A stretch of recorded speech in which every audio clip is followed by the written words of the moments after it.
Ma'am, paano po mag-activate? Ayan, sa mga hindi pa nakakaalam kung paano mag-activate, kung tipician ka, ay panoorin mo ito hanggang dulo. Okay? Ayan, syempre kailangan po natin yung personal details ng ating i-activate, address, tsaka mobile number kasi kailangan natin yon sa pag-activate.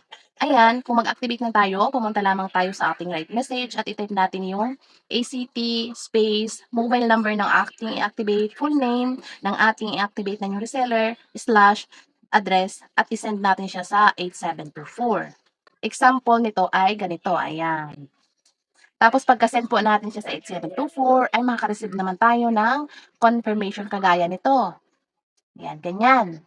So kung ikaw ay dealer, kailangan po natin ng at least 100 na load wallet. Kasi yung 100 na load wallet na yun ay mapupunta doon sa ating bago na invite na reseller.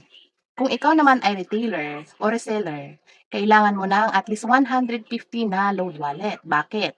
Yung 100 ay mapupunta doon sa new na invite mo na reseller. Tapos yung 50, ang 10 doon ay para sa system maintenance. Tapos yung 40 ay mapupunta sa dealer mo. O di ba ang ganda? Kahit walang ginagawa yung dealer nyo, may commission. Kaya kung retailer ka, dapat mag-upgrade ka na sa dealer. Okay? So, yun lang. At sana ito ay nakatulong at maraming salamat sa panonood. Bye!